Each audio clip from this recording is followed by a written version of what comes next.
राधा कृष्ण। आइए सुनते हैं भगवान कृष्ण की एक छोटी सी और नटखट लीला। सन्यासी श्याम सुंदर। एक बार निकुंज में श्याम सुंदर ने प्रिया जी के लिए निकुंज सजाया, माला बनाई, हाथों में बीड़ा पान तैयार किया। सारा निकुंज अद्भुत सजावट में प्रियतम जी के लिए जो सजाया था। अनुपम सुंदर पुष्पों को शैया, पुष्पों के हार प्रिया जी का इंतजार कर रहे थे। श्याम सुंदर जी यूं टकटकी लगाए हुए पथ को निहार रहे थे। प्रिया जी कब आएंगी? कभी ख्वाबों में खो जाते। प्रिया जी आ गई हैं। आंखें खुलती तो देखते अभी नहीं आई हैं। एक पत्ता भी गिरता तो ऐसा लगता प्रिया जी आ गई हैं। छटपट उठते, व्याकुल और अधीर हो जाते। पथ पर अपने व्याकुल नयन बिछाकर श्याम सुंदर जी ने आज निकुंज के हर एक पुष्प को दिव्य प्रेम से भर दिया था। श्याम सुंदर जी बार बार पथ को निहार कर कह रही हैं, प्रिया जी अब आएंगी, प्रिया जी अब आएंगी। अधीर व्याकुल भरे नयन इंतजार कर रहे हैं। श्याम सुंदर जी की अधीरता बढ़ती ही जा रही है। प्रिया जी क्यों नहीं आई हैं? उन्होंने संदेश भिजवाया था, आएंगी। श्याम सुंदर प्रेम पीड़ा में व्याकुल। सारा दिन रात में बदल गया है। नैनों का इंतजार थक गया है, पर प्रिया जी मिलने नहीं आई हैं। प्रिया जी को आना चाहिए था, आई क्यों नहीं? ऐसी क्या विवशता है? श्याम सुंदर का पूरा श्रृंगार अश्रुओं में धुल गया है। श्याम सुंदर जी बोले, आज से मैं संन्यास ले रहा हूँ, किसी स्त्री से नहीं मिलूंगा। मैया जी से बोले, मैया आज से मैं संन्यास ले रहा हूँ, किसी से नहीं मिलूंगा। भजन करूंगा, आध्यात्मिक ज्ञान बताऊंगा, लोगों को वेदों और अध्ययन के बारे में बताऊंगा। मैया जी बोली, आज लाल को क्या हो गया कि जो ये सन्यासी बन गया है? मैया ने बोला, जैसी तेरी इच्छा। ठाकुर जी गेरू वस्त्र धारण करके अपने शयन कक्ष में बैठ गए और अब बाहर नहीं निकलते हैं।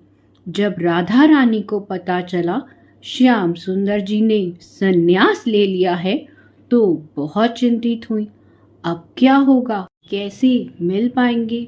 ललिता सखी हंसी और बोली, श्याम सुंदर और सन्यासी, कभी ऐसा भी हो सकता है?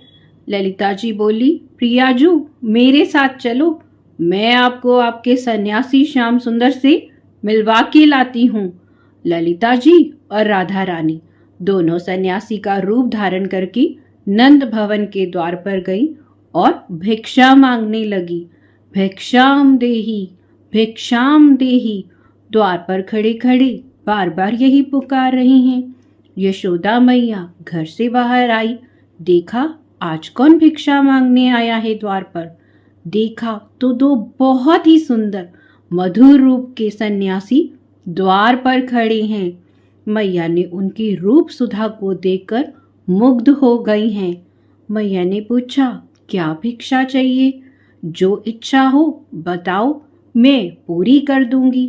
ललिता जी सन्यासी वेश में बोली, मैया हमारी भिक्षा लेने का नियम थोड़ा कठिन है।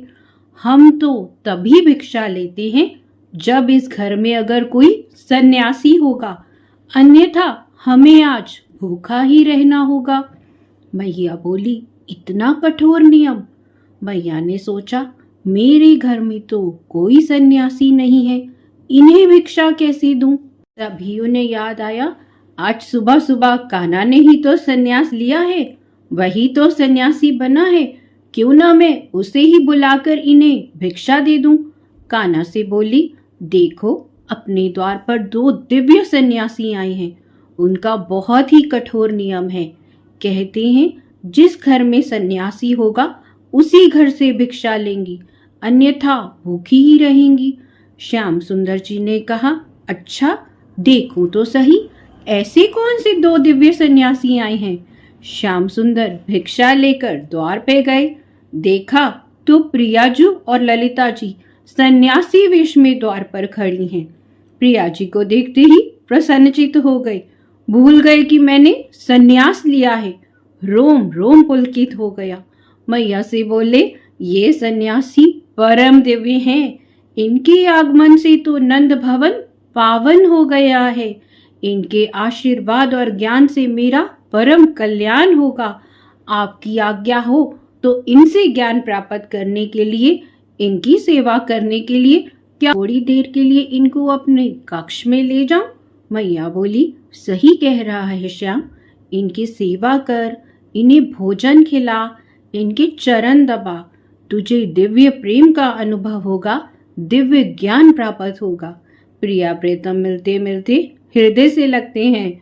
श्याम सुंदर बड़े आदर सत्कार से दोनों दिव्य मनोहर सन्यासियों को अपने कक्ष में लेके जाते हैं। ललिता जी प्रिया प्रियतम की आरती करती हैं और चारों दिशाओं में आनंद बरसने लगता है। सन्यासी प्रिया प्रियतम की जय हो। राधा कृष्ण, राधा कृष्ण।